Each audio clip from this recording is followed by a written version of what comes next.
Ladies and gentlemen, welcome to another edition of the Don Mafia Report. You read that title correctly. A step-by-step guide on how the Buffalo Bills can dog walk the Miami Dolphins. And I got to tell you, based off of the history that we have with this team, I feel like 90% of Bills fans are expecting this to happen. Forget about if it's going to happen. I think all of us need this to happen. And what I've done, as many of you are familiar with my game preview episodes, I like to look at it from constructing a game plan for the Buffalo Bills offense against the Miami Dolphins defense, and then also how the Buffalo Bills defense can limit and or stymie the Miami Dolphins. It's pretty clear that this team is accepting the fact that they're probably going to be a top 5 pick in the NFL draft. They just fired Chris Greer,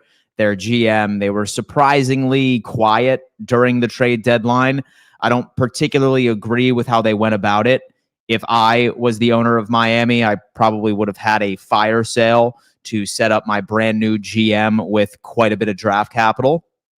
But I guess Miami had different plans. Maybe they want their new GM to make all of the decisions and make a determination of if some of their players have a future with the new look Miami Dolphins. Mike McDaniel still having a job is pretty crazy to me. I'm not completely taking it off the table that he could still be fired after the Bills game. I'm not entirely buying into the fact that they're thinking that Mike McDaniel still may have a job. But here we are. I am excited to unpack this with all of you today. I ask each and every single one of you to hit that thumbs up sign for me. If at any point there is 80 people watching, or if there is 400 watching, all right, I need the like button to match. All right, folks, let's go on ahead and propel this out to the YouTube algorithm so more people can discover this show and be a part of our live chat community. I ask each and every single one of you to let me know where you're tuning in from. What corner of the globe are you tapping in? I'm always nosy. I want to see how far this beautiful family that we have been building extends. Do not be shy and let me know what is going on with you guys. I need to go on ahead and give a giant shout out to some of our proud partners today. And that just so happens to be our good friend, William Matar. Folks, if you are ever hurt in a car, you got to call William Matar, #1 car accident attorney in the state of New York. I would never wish a car accident on anybody, but say that it does happen. It is very important to have the right representation in your corner. Memorize this phone number on your screen, folks, and let's get down to business here. Another shout out to our good friends over at Sleeper, best player prop platform on the market today. Very simple process. You cook up your parlays. If you get all of them correct, you could win up to 1000x of your play. Signing up, you get a free $20. Link is in bio. Do not be shy, my friends. Do not be shy whatsoever. All right, let's go ahead and see where everyone's tapping in from this morning. Schmitty is in the building. Hey, Dan, go Bills. Go Bills, Schmitty. How you doing? Downtown Buffalo. That's my guy. Dude, that's my guy. 2 super chats back to back. I appreciate that, dude. Love your generosity. Love the generosity. Florida is in the building. Olean, New York. New York in the building. We have Iowa, Montar Falls, Cortland, New York. Pittsburgh is in the building. Newfane, New York. Indiana at home sick. Tyler, I hope you feel better. I hope that this show is going to at least distract you. That sucks, man. Hate to hear it. Robert from Arkansas. What's going on, man? How you doing? Lurking from Hawaii. Wow, it is an early morning for you or a late night. Vander, what's going on, my friend? An early morning or a late night for my guy, fresh from the bars. I love it. Dayton, Ohio, go Bills. Salem, Virginia, Indiana, at home sick, but watching your stream make me feel better. I got you, man. I got you. Luckily, we have the Miami Dolphins on the schedule on Sunday. That should be enough to really get you going. Wilmington, North Carolina, Bills guy. What's going on, man? I spent a lot of my life in Myrtle Beach, South Carolina, and I spent a lot of time in Wilmington as well. I love that city. Dan from Harrisburg, Pennsylvania. Let's go Dolphin. Go Bills. Ontario. Squish the fish. Kentucky. Smash that like button. Show some love for Dan and all of his hard work. Thank you. Go Bills. New Bern, North Carolina. Chattanooga is in the building. Lansing, Morning, Dan. Brockport, New York. We have Utah's in the building. Greer, South Carolina. Aaron and Eddie. I promise we're going to be able to get on the books for a meeting. Life's been wild. I promise you we will get on the books soon. Boonville, North Carolina. Newfane, Kentucky. I'm assuming that's what you meant. Go Bills from Sweden. Dearbornistan, Michigan. Rob, Detroit's in the building. I love it. All right, folks, let's go on ahead and talk about some of the keys for the Buffalo Bills to attack this defense on the Miami Dolphins to begin with. Now, this defense is interesting to me because I feel like they do good things that box score statistics don't particularly suggest, but on surface level box score, right? This team is not very good. They are allowing 27 points per game, 343 yards per game, 5.9 yards per play. Out of all box score statistics, this team is toward the bottom of the league. They cannot stop the run, as we remember. And this is going to be a key because all of us are wondering, is James Cook going to play? If I were to put myself in the shoes of this coaching staff, and I had to call the shots on whether or not James was going to get any carries at all, I would probably vote against it, particularly when you look at some of their vulnerabilities stopping the run in general. And while I don't think that the run game is going to be as electric as it would be while James Cook is out on the field, I still think Ray Davis and Ty Johnson could share that responsibility. Because the Buffalo Bills run game, yes, a lot of it is James Cook, but a lot of it has been with how Buffalo has been experimenting with different personnel sets. We have been utilizing a lot of 2 running back looks, 21, 22, 13. We're going to get into that. But Ray Davis and Ty Johnson, quite frankly, have no excuse not to be able to carry the load. Because the Buffalo Bills still need to have a balanced approach against this team. We're going to get to it. But all in all, this is a pretty weak run defense. And right on top of that, not the best secondary. They are allowing the best completion percentage out of all defenses for opposing quarterbacks. So everybody eats on the Miami Dolphins defense. And that is not exclusively for the Buffalo Bills. So one of my first keys that I would like to point out, and this is based off of what Miami did during the trade deadline. So we can start with this, and I feel like you guys are going to find this interesting. Trading Jalen Phillips was probably the biggest needle mover as far as how this is going to change the identity of the struggling pass rush already. Jalen Phillips for the Miami Dolphins generated 25 of the 80 total pressures that the Miami Dolphins defensive line created in 2025. That is 31%. Since Jalen Phillips was sent off to Philadelphia, I want to say, that means that Josh Allen theoretically should have all of the time in the world to find the open man in space.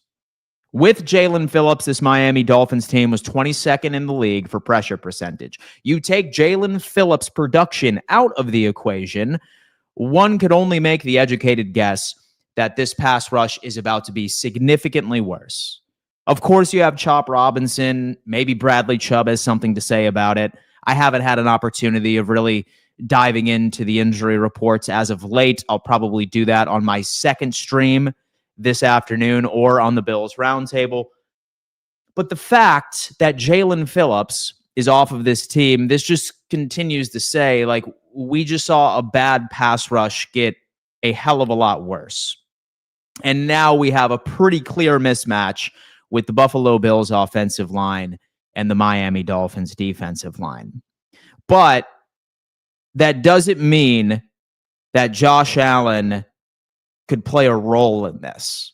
Now, Josh, at least toward the beginning of the season, and by the way, I just realized that I was not showing you the visual for the Jalen Phillips take here. Josh is going to have to trust his offensive line because out of every single sack that Josh Allen has taken this year. And we heard Josh say this during a press conference, I want to say directly after the Atlanta Falcons game, where he said that he just needed to trust his feet. He was making trust a theme of his overall thoughts right after that 2-game skid. But out of 17 times that Josh Allen has been sacked this year, according to FTN Fantasy Advanced Analytics, 11 of those times have been his fault. So sometimes when I'm on X and I'm engaging with a couple of people pertaining to the offensive line, some people are saying, oh, Dan, it's our offensive line, man. They are absolutely screwing this team. They have regressed. It's separation with wide receivers. Let's stick with the trenches here. The Bills' O-line is number 1 in run blocking win rate and number 2 in pass protection win rate. Yes, Josh Allen has been sacked 17 times, and I promise you that's not all that bad, especially compared to the Cam Wards of the world, the CJ Strouds of the world. I want to say that Cam Ward has been sacked close to 40 times already, and it's only halfway through the season. But out of those 17 times, 11 times was Josh Allen either bailing out of the pocket far too early, being sporadic, right, and walking into a sack. Because a lot of defensive lines are trying to, put him inside of the pocket. It's making him feel uncomfortable. And even last week when we beat the Kansas City Chiefs, he was sacked 3 times. And according to FTN Fantasy, all 3 of those sacks were his faults. And this was not particularly on the offensive line. You hear me say that very oftentimes the difference between an elite offensive line and an average offensive line is half a second. A 2.5 second time to throw is what an average offensive line typically gives you. 3 seconds is an elite offensive line. And that is what we're seeing from the Buffalo Bills. Something how you have to look at. So I need Josh to trust this offensive line. That's number 1 for me. That is number 1. Now, why I am saying that is because I think that it's pretty crucial when it comes into what sort of offensive packages we are going to be running against this team. And I really hope that our game plan is a tad different than what it was earlier in the season when Miami was in Buffalo, because I think a lot of us were a bit upset with how close the game was. But now that we have enough data on the books, I think that we can understand a pretty good trend at what Miami really struggles with defensively. And it all starts with personnel. Against 12-man personnel, it's 2 tight ends, by the way, in case you were wondering, they are 27th in the league in a 12-man personnel. Buffalo, surprisingly, hasn't been running a lot of 12 this year. They have been running a lot of heavy sets. They've been running a lot of 21. They've been running a lot of 22. And they've been running quite a bit of 13. If you really want to cause fits for this Miami Dolphins defense, 12-man personnel, 13-man personnel is going to be the go-to. They are 27th in the league when going up against that formation and 31st in the league when going up against 13. And luckily, that's something Buffalo does very effectively. 12 hasn't been nearly as much as they did last year. 13, we've seen a significant uptick. But that's what we need to do on early downs.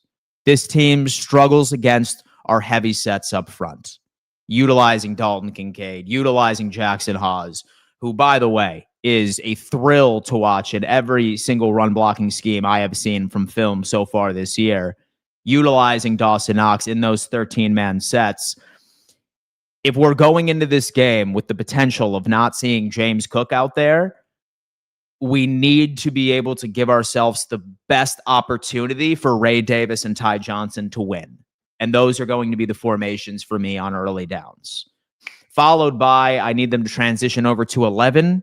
And the Buffalo Bills operated a lot out of 11-man personnel. That first matchup, I think it was at around 60%, why our offense was kind of like during that game. But when you uncork that 11-man personnel on third down, obvious passing downs, you need to attack the middle of the field against this Miami Dolphins team. Like you need to. That is their breaks when it comes into coverage. And that's a breath of fresh air because one of the biggest criticisms of this offense is that we don't particularly have the weapons that we can attack outside of the numbers. Well, have no fear, folks, because what Buffalo does great by attacking inside the numbers on intermediate throws, that just so happens to be something that Miami can't stop to save their lives. So, keys so far for the Buffalo Bills offense against the Miami Dolphins defense. Number one, Josh Allen needs to trust his offensive line. Okay? You are going to see a significant drop off in pressure win rate. And Miami was not very good at pressuring the quarterback in the first place. Trust your offensive line. Number two, utilize those heavy sets. We've been doing it all season. Why change? Pepper in a little more 13. Pepper in a little more 12 when it comes into running, when it comes into passing. Same thing. Continue to have a well-balanced approach because this team struggles against the run and struggles against defending intermediate passes in between the numbers. Those are things that Buffalo does very, very well. So, with all of that being said, even with all of the injuries that we have on this field, I think that is the recipe for Buffalo to get back to their 30-point ways. I am actually anticipating that Buffalo scores well over 30 points on Sunday. If, of course, they end up going about this game plan, right? Beautiful. Let's go ahead and get some super chats right before we end up transitioning over into the Buffalo Bills defense versus the Miami Dolphins offense. I think a lot of you guys are going to be intrigued on my thoughts here.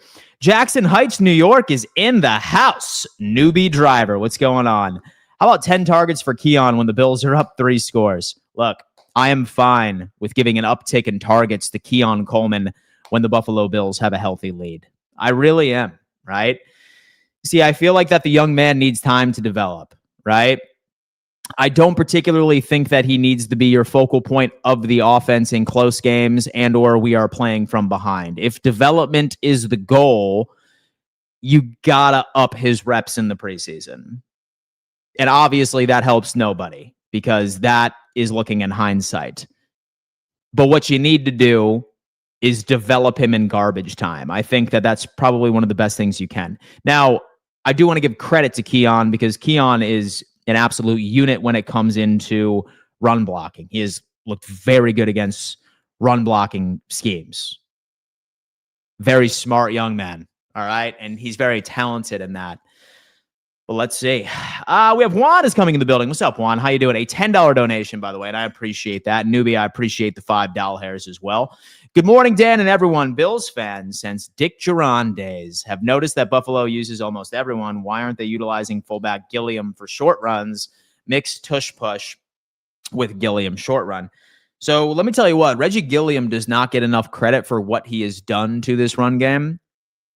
Similar to what Baltimore does with Patrick Ricard and Derrick Henry is what Reggie Gilliam does for the Buffalo Bills, but it's not talked about as much as what Patrick Ricard does. In fact, I'll be honest with you, I really think that Reggie Gilliam, based off of his performance already and like his like blocking like fits, like he should be an all-pro. Like he should be like second team all-pro this year. Perhaps even first team all-pro, especially since Patrick Ricard missed quite a bit of the season already this year. He could be a sleeper for an all-pro. So, I mean, dude, shout out to Reggie Gilliam. He has been an absolute dog. Imagine a tush-push utilizing Gilliam. The reason I'm mentioning Gilliam is due to use him a little bit more on short yardage other than blocks. Yeah, look, like with this offense is not shied away from adding Reggie Gilliam into the offensive game plan. He's been utilized quite a bit in scenarios where we typically don't see it coming. So, yeah, dude, I don't really know. Are you going to talk about the injury report for both teams? I certainly am. So we've already teased a bit on how the current injury report affects what the Buffalo Bills need to do offensively.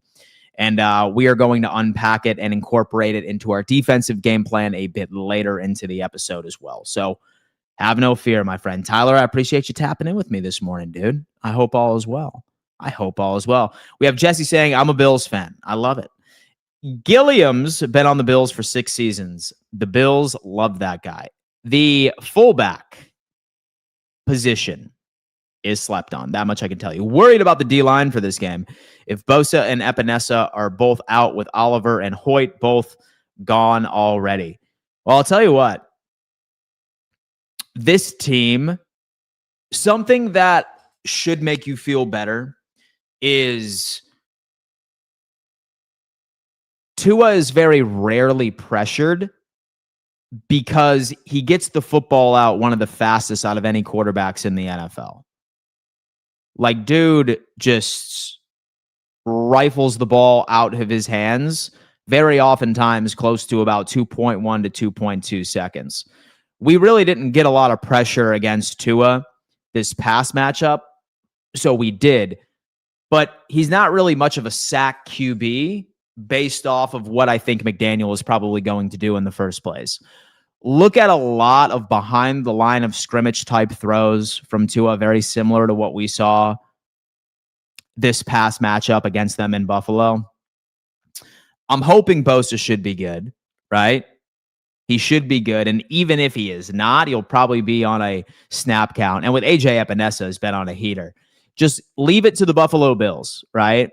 Leave it for these guys to go on ahead and leave it all on the field against the Kansas City Chiefs and then get injured to all hell when you can see. Man, let's go. May you elaborate on what you know about Gabe Davis and his condition and availability? Video shows slow progress. Thanks. And do you think they are coveting him as the answer? Hey, it's coming in. Man, I have a lot of theories about this offense. I really, really do. With Gabe Davis, based off of what Sean McDermott said yesterday, all we can do is make assumptions or assume what he means, right? Following a trail of clues in hopes of coming together with an accurate prediction. He said he's making progress. He doesn't know when he would be elevated, but it sounds like eventually he will. I saw some practice videos from him yesterday. He doesn't particularly look like normal. And so it looks like he's like going about at 30-40% speed. And granted, that's only the media portion of practice. For all we know, that dude's going out and he's going 100% full speed in practice, and he looks good. I do know that he re-aggravated his injury from last year during his first practice back leading up to the Kansas City Chiefs. So if I'm a gambling man, maybe we don't see Gabe Davis until, I don't know, like 2 to 3 weeks, if that is the case. As far as him being the answer, I mean, maybe for like chemistry purposes. So I think that Gabe Davis provides a pretty similar skill set to Keon Coleman, like a big body guy. He's not the fastest. He's not going to create crazy separation. But Josh trusts him. He trusts him a lot more than Keon based off of everything we've seen thus far.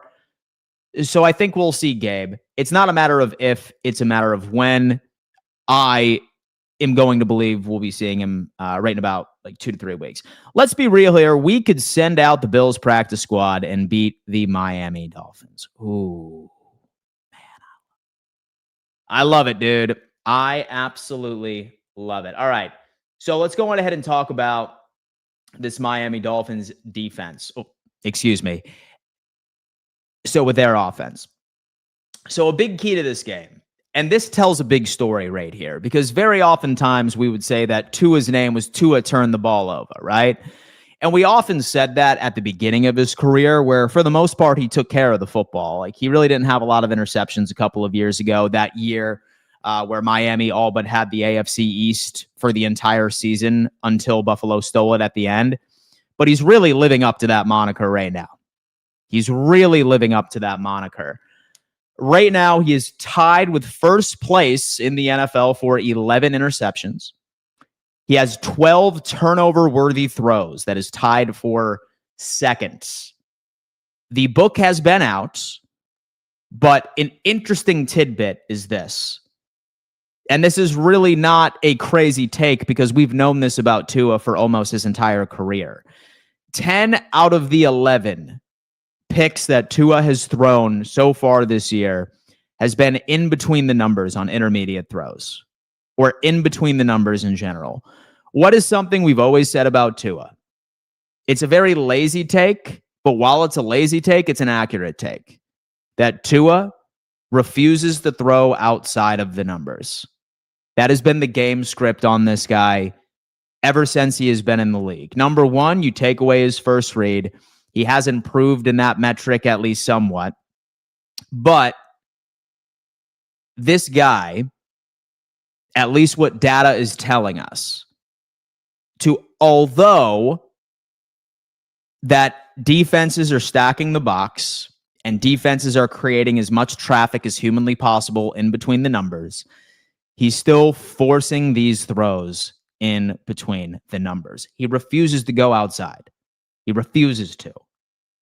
He knows, he's not dumb, right? Like, he knows that's how defenses are planning against him.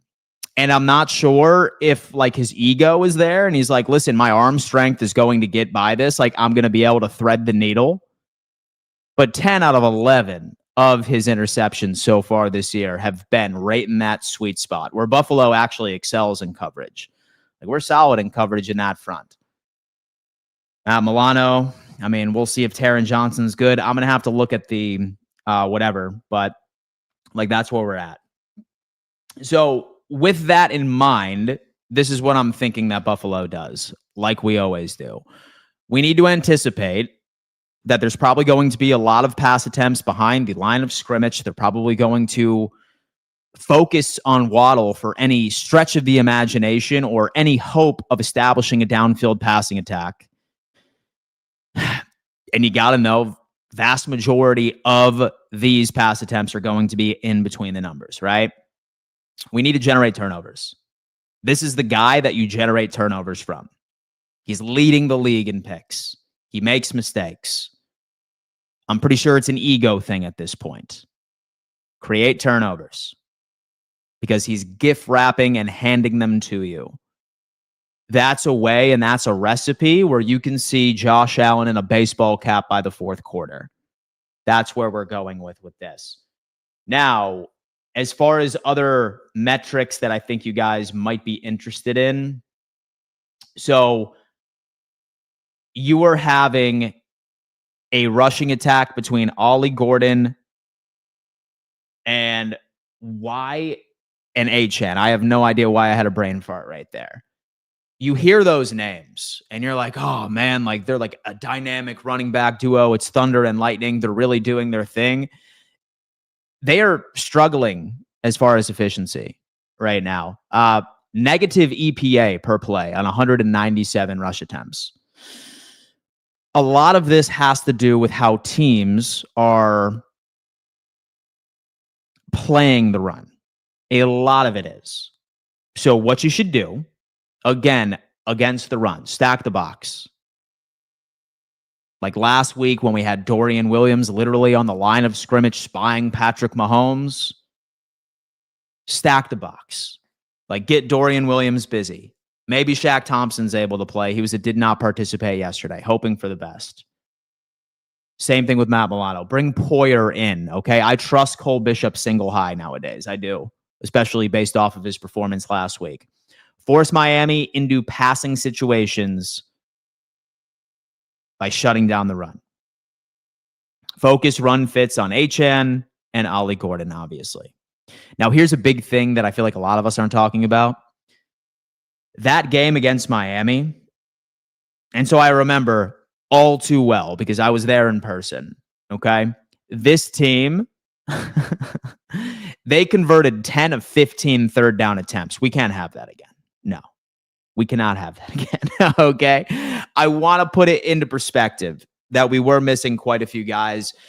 We still had Taylor Rapp out there, who was an absolute liability for us all season. We did not have Maxwell Harrison. We did not have Jordan Hancock. We did not have the uptick in production from Cole Bishop.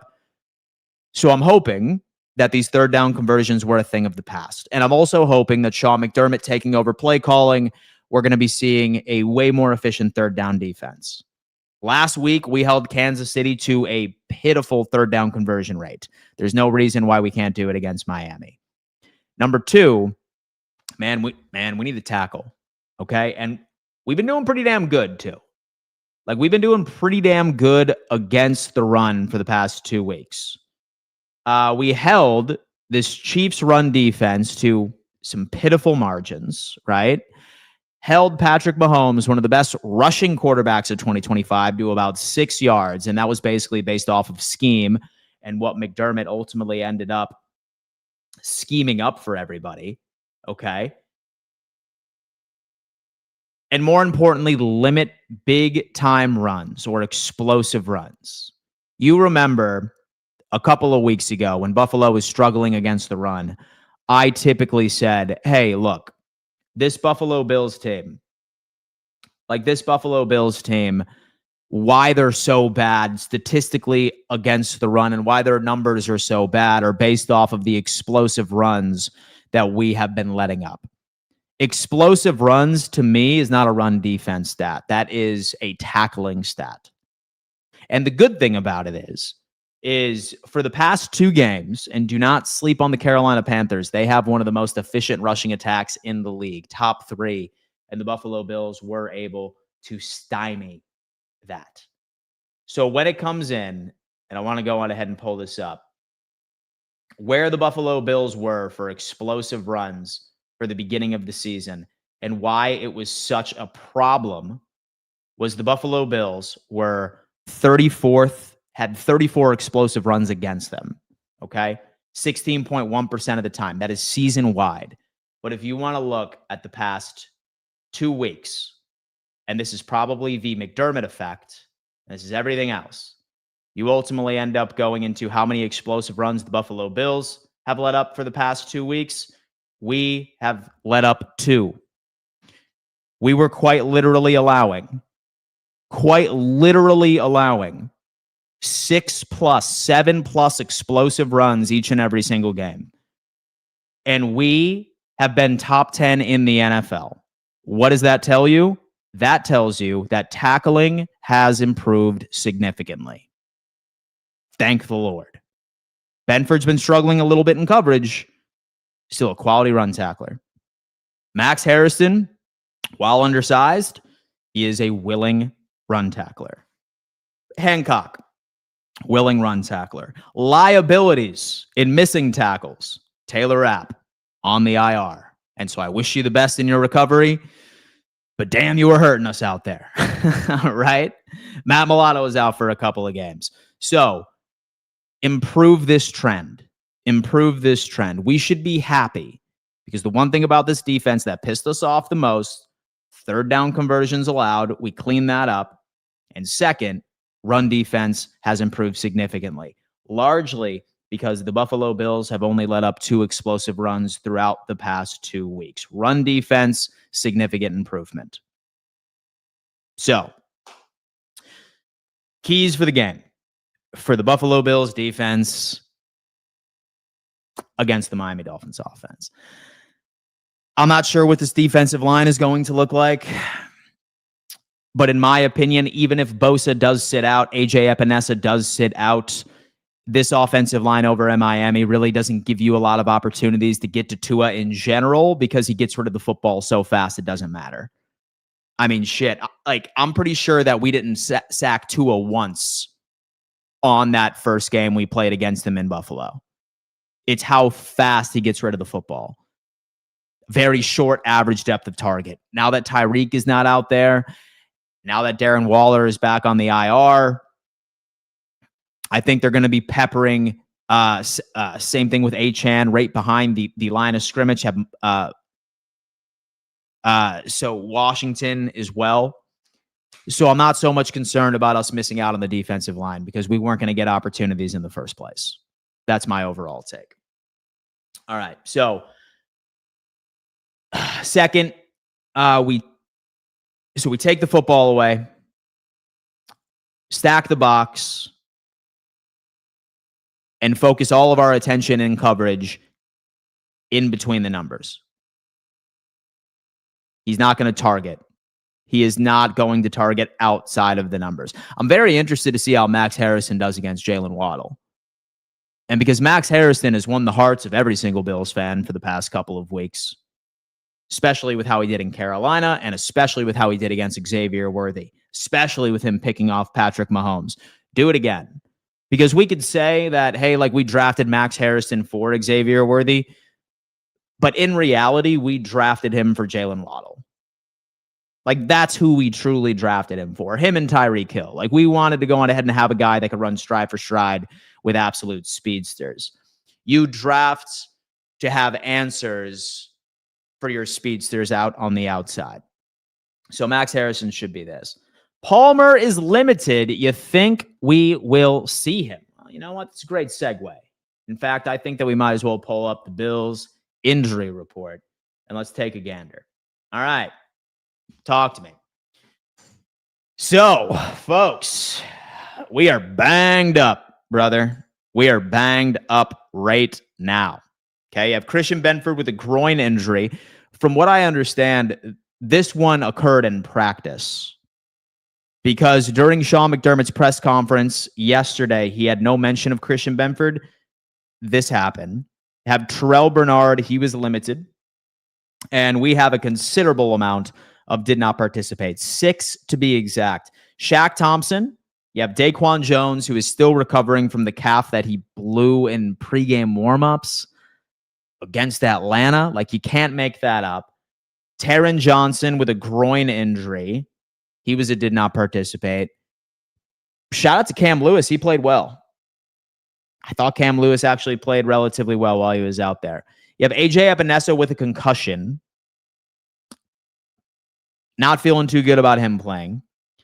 James Cook with an ankle injury. He was a did not participate.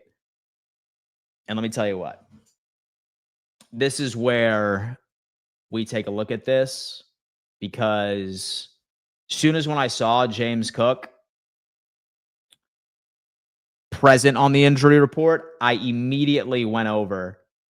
So I immediately went over to Thigh Doctor. And of course, he gives us the content that we need. He believes this is exactly what happened to James Cook. Let's go ahead and full screen this so you guys can see during the Kansas City Chiefs game. By the way, wouldn't it be nice if the NFL would actually call the hip drop tackle? Like, that was such a big thing 2 off seasons ago where the hip drop tackle was indeed banned. I don't think it's been called once. I genuinely don't believe it's been called once, and it happens 4 to 5 times a game. I'm not sure if these officials are just turning a blind eye to it and they're not wanting to call it, but this is very clearly a hip drop. But anyway, you see his ankle do some wild stuff right there. Thank God, according to Sean McDermott, it's only sore.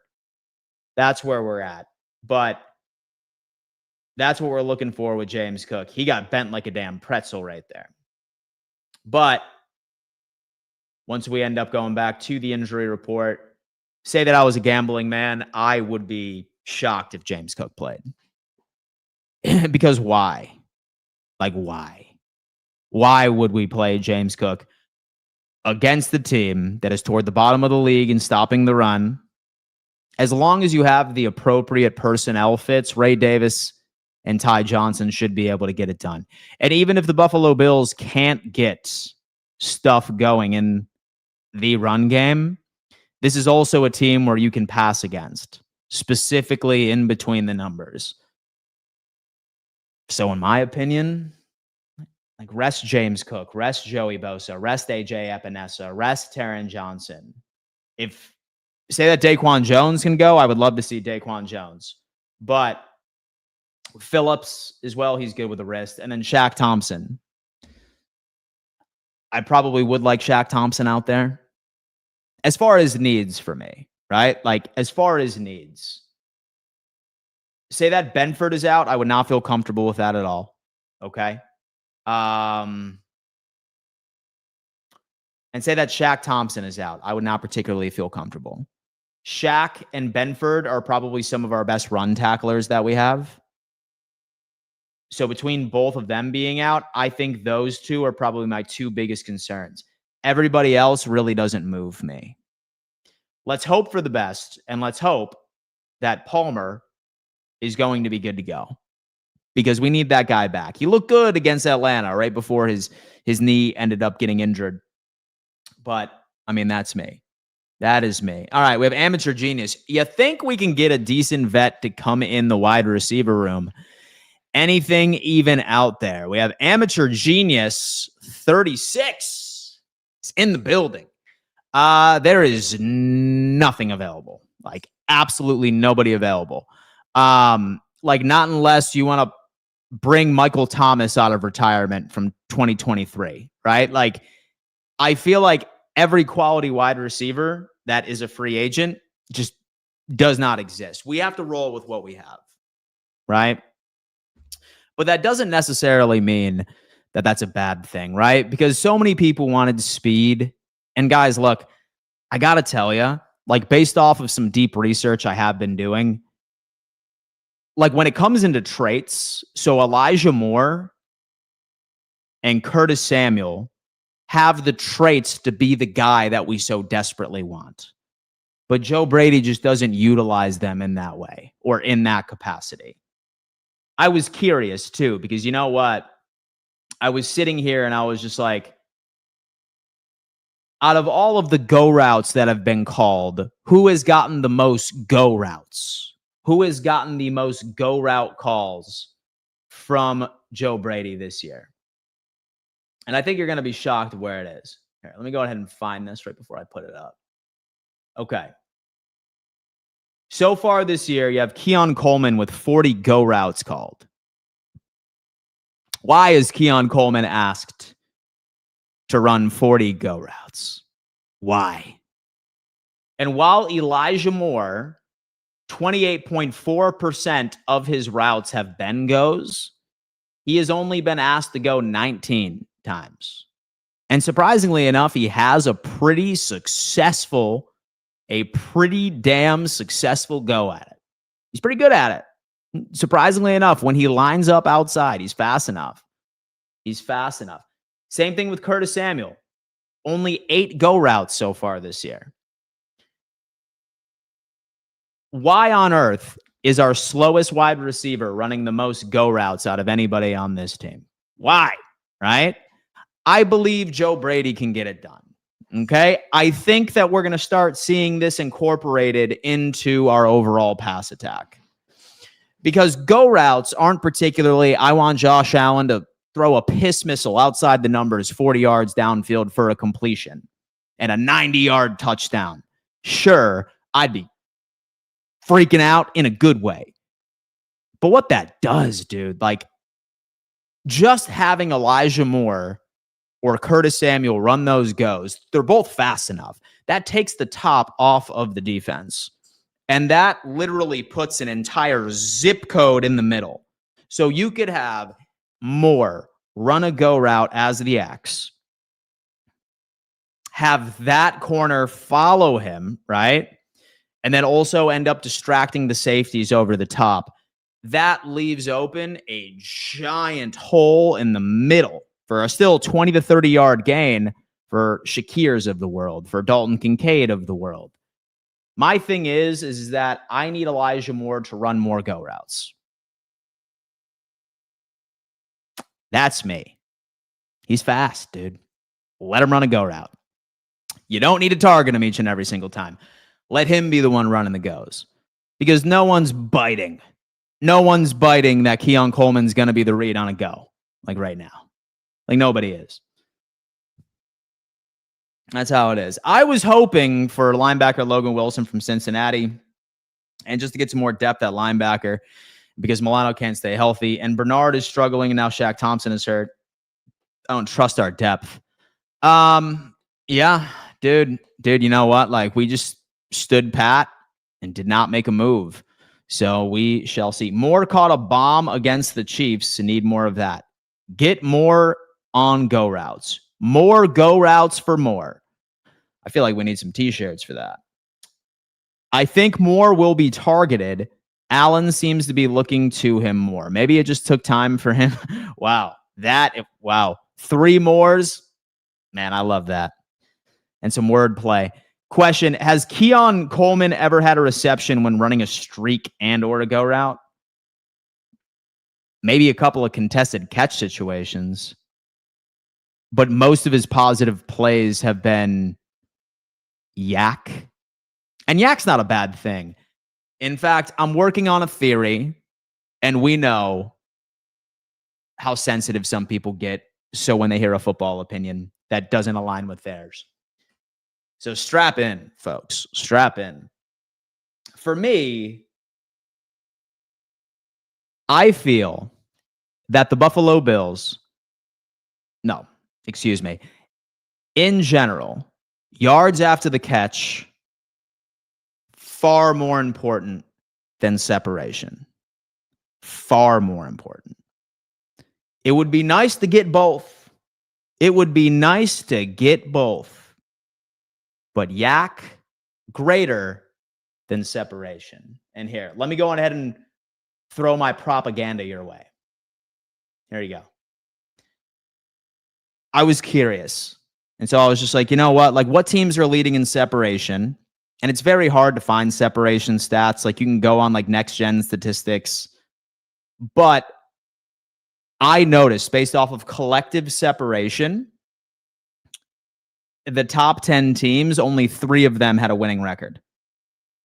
3 or 4, say that I remember correctly. And then I ultimately ended up pulling up top 10 teams in yak per attempt. So yards after the catch. 9 out of those 10 teams have winning records. 7 out of those 10 are already in the playoffs. And 2 out of those 10 are on the 8th seed and are a good team and are threatening for the playoffs. The numbers are staggering. So, in my opinion, like what I think Buffalo values is yak. Like, we are a very good yak team. 4th in the NFL for yak per attempt at 4.2, 5.7 yak per reception. So I think Buffalo just values yak a hell of a lot more than they do separation. And the numbers are crazy. It's absolutely nuts.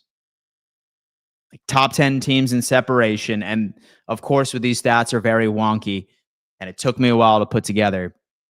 Like four out of those 10 teams were playoff teams currently.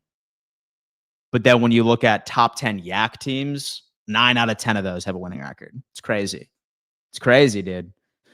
They should have traded their first round pick. It's always 28th, 29th pick, and they always trade for the second. So they should have used it for a play at the deadline. Yeah, but so at the end of the day, it's kind of difficult. It's sort of difficult to understand what those conversations looked like. Like, for all we know, so the New York Jets and Miami Dolphins front office just told them to, like, screw themselves. It's like, Bean, I'm not giving it to you. And so unless you give me 3 first-round picks and, like, a quality player, like, trust me, I would have pulled the trigger on Garrett Wilson. Like, that would have been a dude for me. But in my opinion, I really think so the asking price was probably one of our best defenders plus a first-round pick in a second, or like 2 first-round picks and a quality player. That's probably what they would have asked for. Right? And so I think it's all strategic as well as needed live training for Keon. He has great hands. It's just the separation he has trouble with. It also could be used to manipulate coverage. Yeah, like, so I think when I look at this, 40 go routes is crazy. Like 40 go routes does not play into his strengths. Like, that's wild. Oh, Walter has come in saying we value yak, but only have one wide receiver that we know how to get yak out of. Make it make sense. Oh, dude, we have a lot of yak on this team. A lot of yak on this team, man. It's not just Khalil. Bean should be excited for a future career as a French fry salter at McDonald's, man. Dude, we still have people mad at Bean right now. Still mad at Bean. We don't have any cap space. We still could have afforded some players, but so here's the deal when it comes to Brandon Bean. Like, so for me, so I'm not mad at him for not getting Rashid Shaheed or like Myers. Like Myers and Shaheed would not have done a thing for us. Like not have done a thing for us. Say that you were to tell me that, oh, dude, he's fast on the outside. Like he would be able to take the top off of the defense. Like, guys, like we have a guy that runs a 4.3 40 in Elijah Moore, and Brady has only had him run a go route 19 times this year. What's to say that Brady wouldn't have done the exact same thing with Shaheed? It's just not a part of his game plan. So I wasn't mad about Shaheed because, like, number one, like he was a wide receiver one upside sort of dude. He wasn't a wide receiver number one. I was not mad about Jacoby Myers because he's just a possession receiver. He's slow. He runs a 4.6. He probably would have helped out with Yak. Like Yak is what builds this team. And surprisingly enough, like we've actually gone down in Yak, although that we're still top 5 in the league per attempt based off of where we were last season, but still so redundant. So with all the wide receivers that could have possibly came in, I only wanted 3 dudes, and 2 of them were in the division. And it's already been said that Bean tried doing business with AFC East teams. And I got to tell you, and so the Jets weren't making calls on a wide receiver. And so the Patriots weren't making calls on a wide receiver. They are stood pat at the wide receiver position. What they needed, and so it was pass rushers. And so we made calls. And so the Dolphins and the Jets just so merely said, you know, and so we had to kick rocks, like basically. We need to sign 2 O-line guys. Take care of them first. I agree. I feel like Brady is still keeping his best plays for later in the season and the playoffs, at least I hope. And the plate calling against the Chiefs compared to the Patriots, for example, was night and day. Interesting. I don't get the hate for Keon. He's got 29 of 39 targets. Brady is not utilizing his ability. Put the guy in motion, get him a back shoulder throw, fade. Talk to me. To be honest, I am so confused that Brandon Bean hate for some in our community. You need willing participants no matter what you offer. Let's take it easy on the unknown. Presume the innocence. For sure. For sure, man. Like, look, it's not legal for Brandon Bean to hold the front office of the New York Jets at gunpoint and say, you're going to give me Garrett Wilson for a second and you're going to like it, right? It does take 2, right? Like, look, right? Like, let's think about fantasy football, right?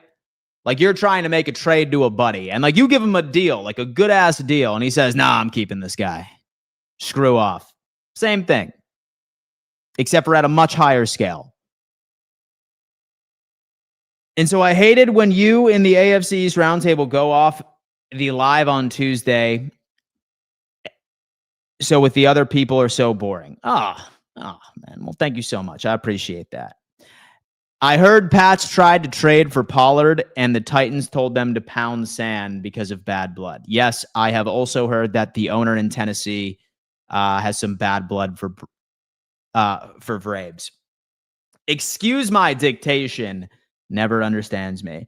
Not mad at Bean. Just think he needs to pursue a career at Dunkin' Donuts. Man, I love Dunkin' Donuts, though. I love Dunkin' Donuts, brother. I love it. Hey, Dan, I love your show every day. My thought is if the Buffalo Bills lose against the Dolphins, we'll be done, brother. We have to win this game on Sunday against the Miami Dolphins. Well, thank you so much for the support, my friend. It would not be good if Buffalo loses this game. But so to be done, I wouldn't say that. Brandon Rambo Bean, can the Bills please get Josh in elite wide receiver 1? They would literally go undefeated. Go Bills. So I raised the hypothetical. Yesterday. So here's a question. Something that I think will really resonate with you guys. In fact, and so I went on ahead And so I'll pull it up for everyone to take a gander and think about it. Okay. A hypothetical.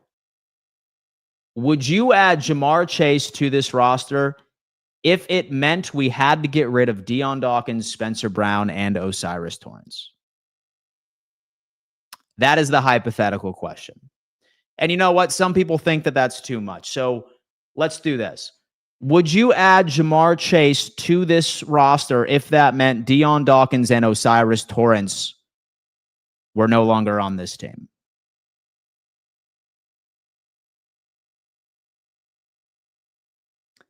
So that's my question. I am just curious to hear what you guys think. And so not all three. So I've edited it and I've said Deion Dawkins and Osiris Torrance, they're gone. So we needed to trade them over for Chase. Like, would you have done it?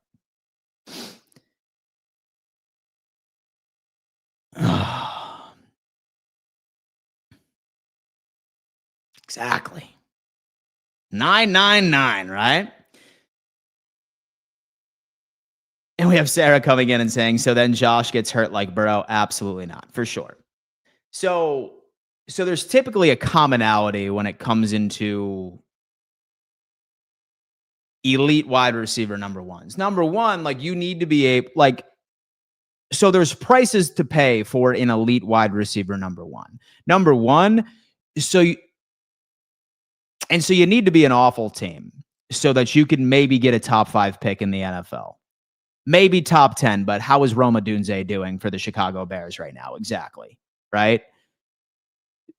So getting a true wide receiver number one on the outside, it comes with a price. Number one, so you have to be an awful team one year. Like I'm talking a 6-11 team, a 5-12 team, a 4 and whatever team, and get a top 5 pick. That's the price you would need to pay. Number two, you go out and you end up paying a wide receiver in free agency an absolutely absurd contract. When you look at teams that have those elite wide receivers on the outside that are paid to those absurd contracts, right? You need to be able to pick and choose what position group you are willing to walk away from. And you need to pick and choose what position group you are willing to sacrifice for seeing a significant regression. Like for the Bengals, for example, they have Jamar Chase, they have T. Higgins and Joe Burrow accounting for about 60% of their cap space. Guess what? An awful offensive line and quite literally the worst defense in the NFL. That is not on purpose. It's because they can't pay free agents to come in. Right? Number two, some people that have an elite wide receiver number one that has one of those massive ass contracts, maybe it's your defense that takes a hit, right? So maybe that means that we can no longer have like Ed Oliver on the squad. And so I know he's hurt. Or like you can't have Bosa now because like you have that contract to worry about. How I look at Buffalo is this. When it comes into our offense, we have a top 2 offensive line in pass pro and run protection. We have an MVP quarterback. We have the number 1 tight end in the NFL in 2025 based off of efficiency. Okay. We have the second best running back in the NFL right now by a very small margin, only compared to Jonathan Taylor. That's enough to win you a Super Bowl. It is. I mean, it is. That is enough to win you a Super Bowl. And so you have an elite offensive line. You have an elite offensive line. You have an MVP quarterback. You have the best tight end in football, efficiency-wise. Second best running back in the NFL, efficiency-wise. That is a Super Bowl caliber offense each and every single time. If you wanted, right, to ignore your offensive line and just have speedy wide receivers and great wide receivers all across the board, look at the Kansas City Chiefs in Super Bowl 55, right? Where they ultimately ended up making some sacrifices on the offensive line so that they could keep Travis Kelce and that they could keep Tyreek Hill and that they could keep so-and-so. So when it comes into constructing a roster for consistency, so the Bills have it.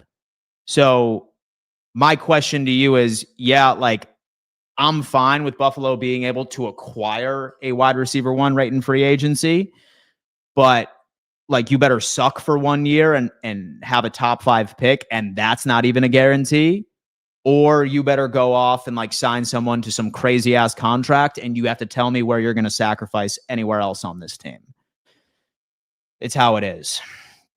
And for me right now, it is so important that this Buffalo Bills offensive line stays as consistent as humanly possible, because Josh is getting, and so Josh is getting old. So he's 29 years old. He's about to be 30. It's how it is, dude. It is what it is. And with Gilliam, question, how about Josh pulling a Brady and taking the vet min and get the rest of his money in bonuses? I don't know. We're going to have to talk to Josh on that one. Thoughts on the new Michael Jackson biopic movie coming out? I'm sure it'll be a good one. Yeah, I am sure it will be a good one. And there are 6 tight ends with more catches, touchdowns, and yards. How is Kincaid? We have our boy right here with Madden numbers right now. Like Madden numbers. Bro, so we're talking about efficiency. So how does Dalton Kincaid compare against average defenses, great defenses, bad defenses? What are the average specific advanced metrics you're looking at? I could care less about Madden numbers and box scores. That's what the numbers suggest, that Dalton Kincaid is the most efficient tight end in the league based off of his overall snaps. And he's missed 2 games. Let me see. Miss Fins is coming in saying, hey, Dan, if you had to put a percentage for the Dolphins to win this week, what would it be?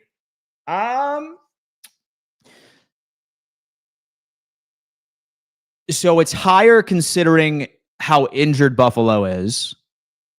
So we may be without James Cook. We may be without 2 edge rushers in Bosa and Epinesa. That may help you.